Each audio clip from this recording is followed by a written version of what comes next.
Yo yo yo, new day, new day. I have officially been snooze maxing. It's terrible. But shit, I don't know what the hell to do. I am so incredibly tired all the time. This sucks. At least now is the weekends. I don't have to fucking work. Thank God. So I can just like, I don't know, get up at like fucking 2 p.m. tomorrow and nobody would give a shit.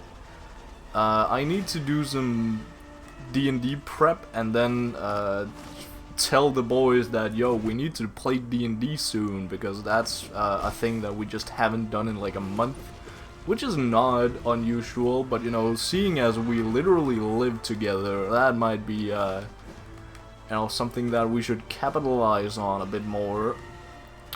So probably gonna do that. It's not even that much I gotta prep because last session, you know, the gang did a hell of a lot of roundabout shit.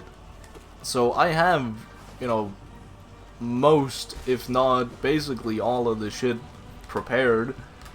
I just need to pitch the idea that yeah, we can play some D&D. Problem is that one bro is very fucking busy this entire summer. God damn it, that was a skill issue. Anyway, so yeah, that is my entire plan for tomorrow. So I can just continue snooze maxing if I do need to. I don't know. I feel like I'm in the mental I don't know. I'm in the mental state of just being alright. There's nothing there. But my body feels so tired and sick. And that is probably also what I felt yesterday, but like I've manned the fuck up. And I don't know, just committed to my snooze maxing. Anyway, I've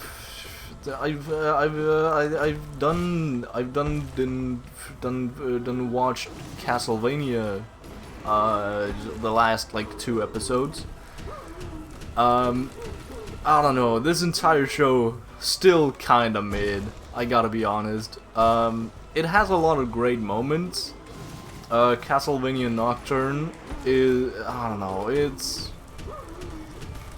I mean, I really hoped that the ending was gonna save all of it, but the ending wasn't really an ending. Like, you can definitely feel that they expected this shit to really pop off and get a second season at some point, and now it has been like I want to say like 2 years since it dropped, and no, I don't know, at least I haven't heard any news of a season 2 in any near future, and understandably so, because there's not really a lot of plot points and stuff to like pull off of. But there's just enough to like, you know, not have all the story concluded, and like a lot of the characters like live on and, you know, continue doing their own little plot lines. But those plot lines aren't really, I don't know, interesting enough, or like, you know, they've kinda concluded but not in a good way. I don't know, a lot of the problems I have with the endings and the plot lines not really coming to a close is that, yeah, sure, some of them do come to a close. Most of them, I would say, do to some degree, but a lot of the endings are just like implied. For example, the entire thing with Sekhmet. Because that's probably the biggest plot line of the entire show. This god, the god of war, probably god of a lot of other things. Essentially, the ending and the big bad evil guys, and you know, the entire basically driving plot of the story is about essentially this god Sekhmet and their identity crisis. Because apparently they've been split up into like 3 different fucking bodies, which is already kind of confusing and not really explained how that works, even though they had the perfect opportunity to do so in the in the fact that this, what she called, Annette, went into the literal spirit world and swapped bodies with Sekhmet, or at least one of the parts of Sekhmet. The other one being in the body of Ursabet, and also that was kind of weird because I didn't really get that part. But I don't know.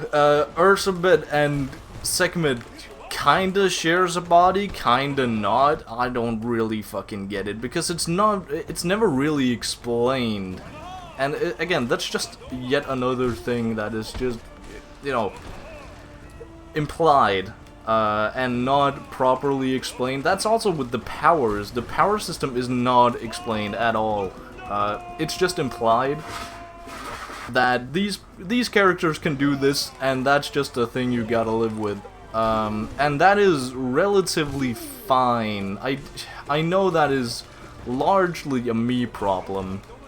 That I really like very defined powers that I can like theorize and play with, and you know, think about how would these two characters' powers interact with each other, either against each other or like a team up of some sorts against a third party. Who knows?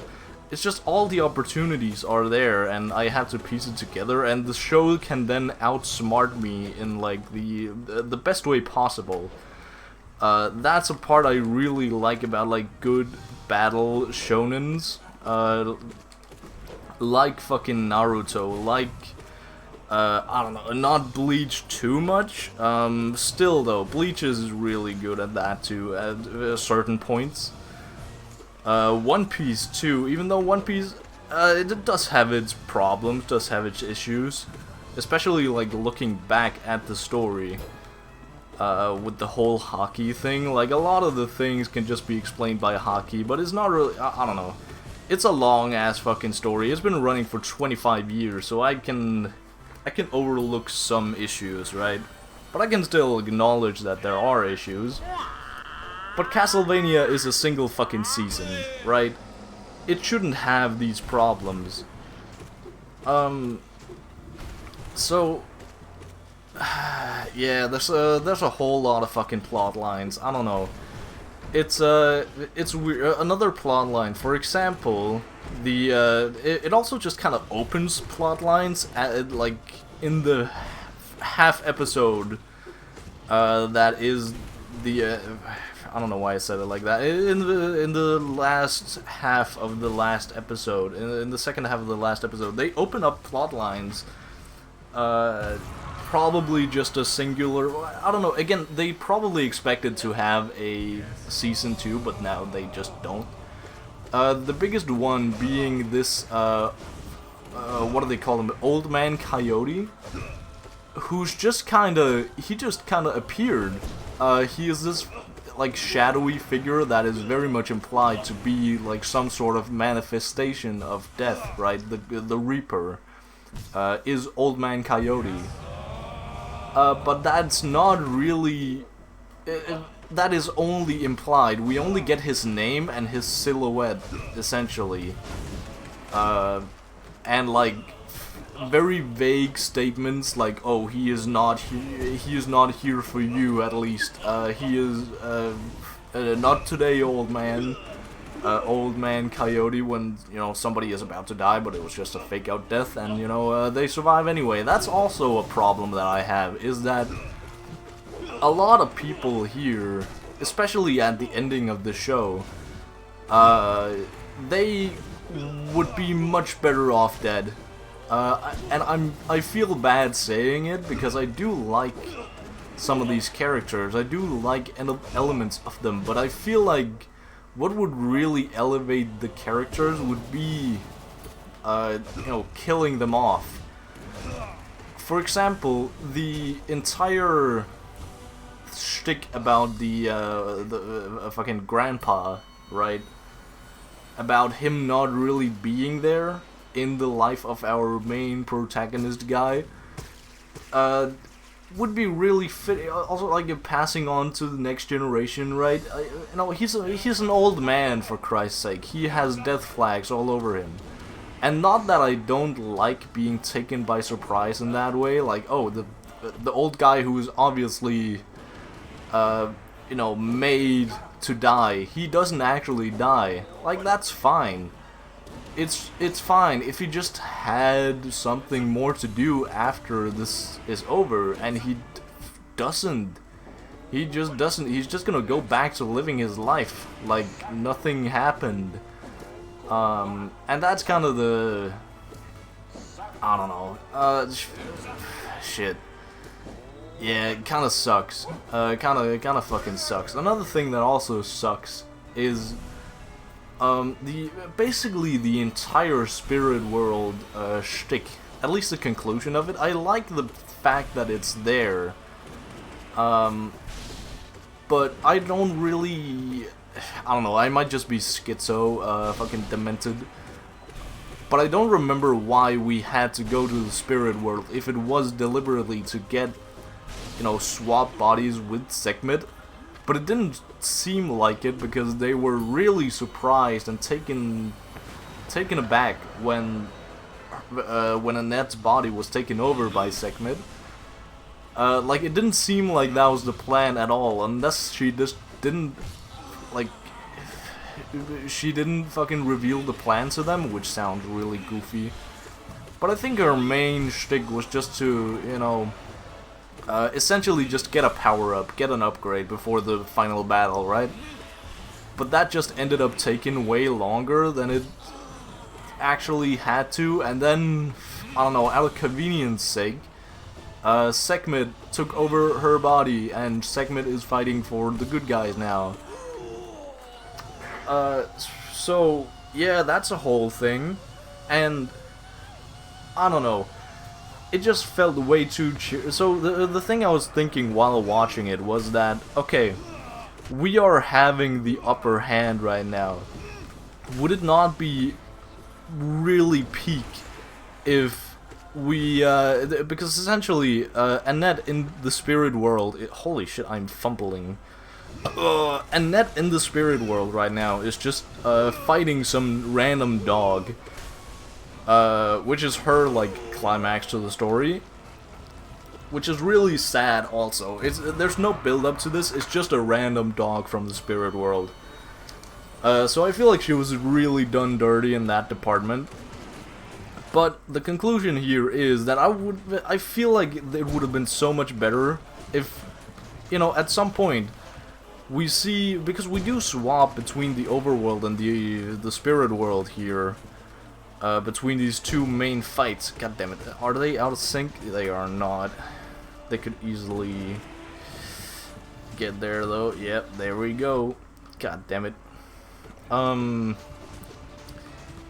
You know, I guess my theory, I want to say, I wouldn't really call it a theory. The thing I thought was gonna happen, and the thing I thought was gonna be really peak if it did happen, is that Annette won this fight, like, not really prematurely, but she won it faster than was convenient, because that would just add so much more tension and so many more stakes to the fight. Because then that would mean that the guys fighting Ursabet, they lose the fighting force of Sekhmet, who is a literal god. So, you know, that would be pretty fucking detrimental, and, you know, in a pivotal moment, if Annette takes over her own body and just throws Sekhmet back to the spirit world where Sekhmet came from, and that had major fucking repercussions, because Annette is obviously way weaker than Sekhmet. I would have fucking loved that plotline of her, like, feeling guilty over them possibly losing the entire fight, and on top of that, if that was the attack that ended up killing the old man, that would have been absolutely fucking peak. But no, nothing happens, nobody dies. She wins her fight against this random dog at the perfect shonen time of, they beat the big bad evil guy. She takes her body back over, and there's this weird scene when she floats back, when Annette floats back to the overworld, where we see her like, you know, passing, like, I don't know, standing on a fucking floaty thingy, and passing by these three creatures, who I interpret to be the three pieces of Sekhmet, which I felt like that was like some sort of interpretation that I finally actually caught, and I was about to praise the show for doing, you know, doing good stuff here, and that might have still been the interpretation, but right afterwards, they have a moment, the two pieces of Sekhmet that are still there. And the third piece, who is also taking over the second piece, I don't really fucking know. This is what I'm talking about. The entire climax of the show is just the identity crisis of some god that we have no relation to. And, you know, it's clear that the writers here have a way deeper understanding of the characters than we do, but that just ends up being a detriment to the entire show. And it kind of fucking sucks watching, I gotta be honest. So yeah, that's that plot line, just kind of thrown down the dumps and forgotten about. Not really forgotten about.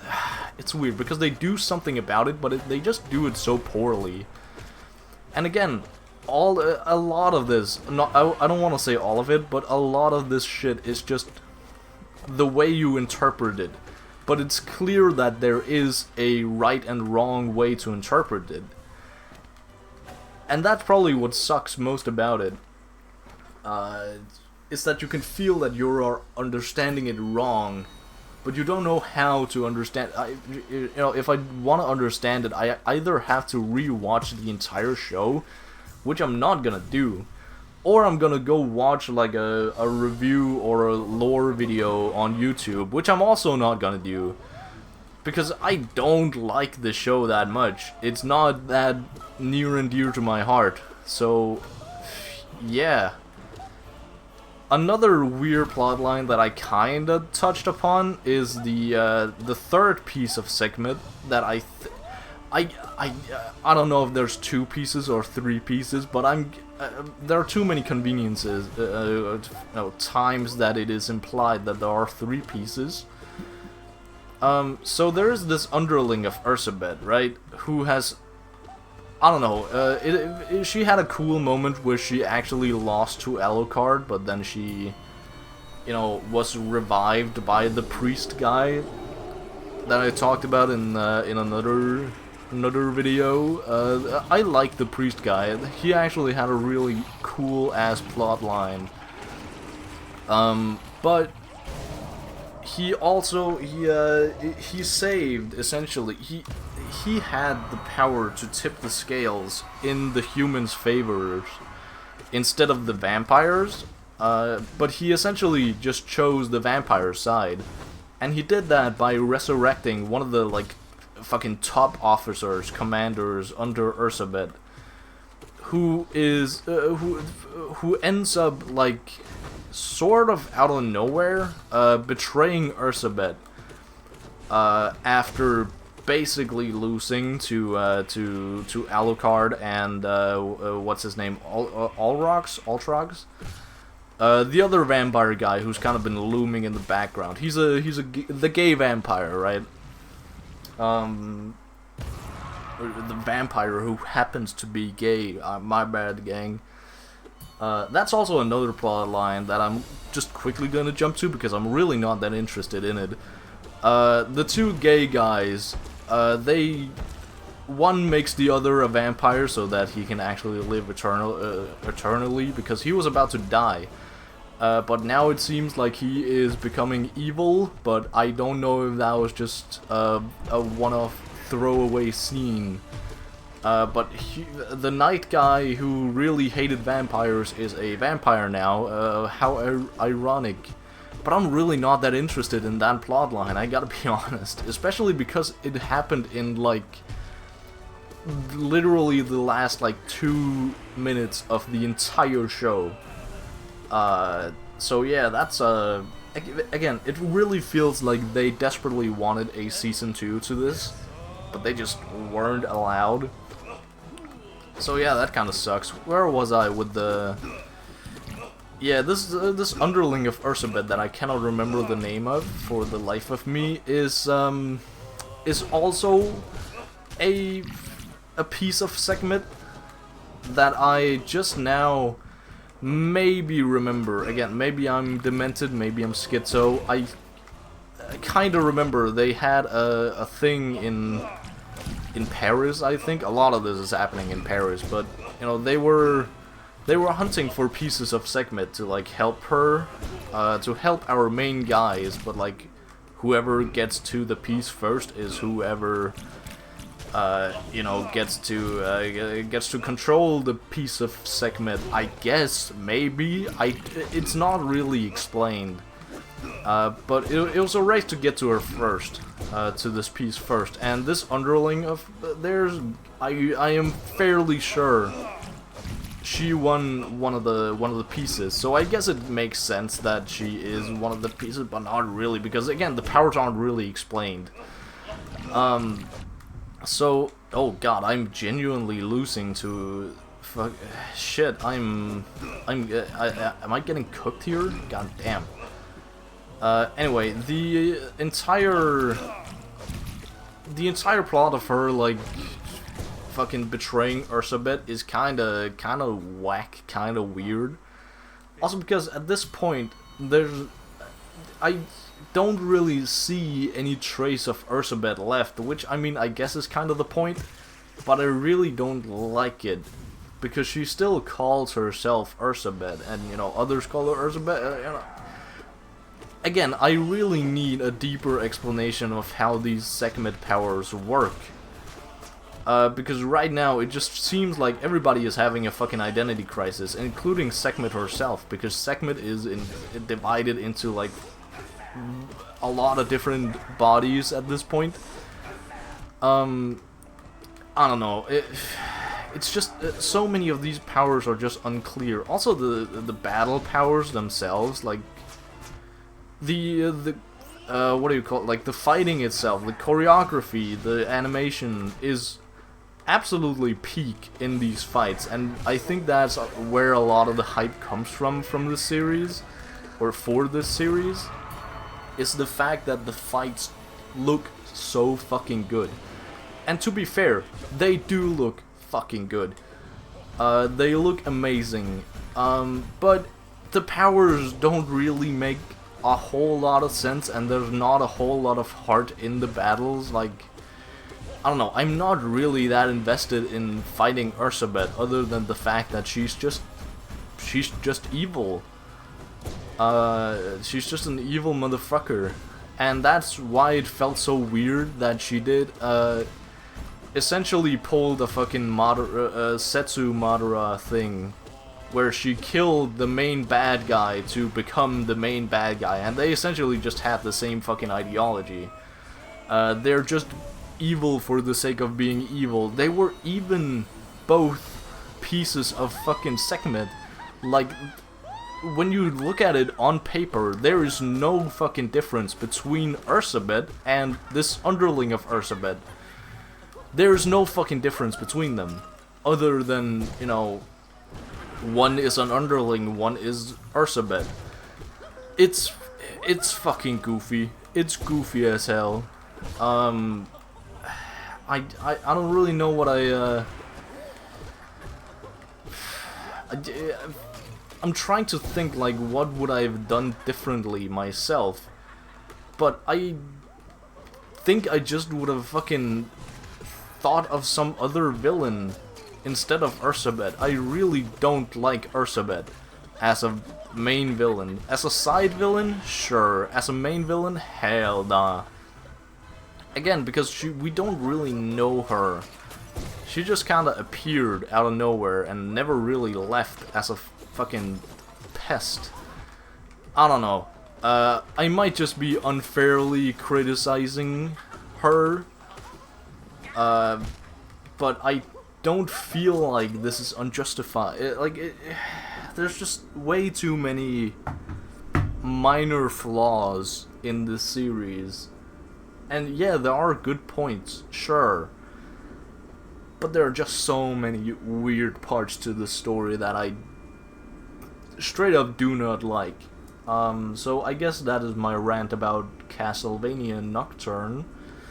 I don't know if there's any plans for a sequel or any other Castlevania series. But I guess this has just killed my entire dreams of wanting to play the Castlevania games also, even though I know that they are very different. But I don't know, at least not in the near future, which I guess is not that big of a problem. Anyway, I'm done yapping. I'm gonna hit the bed. Bye.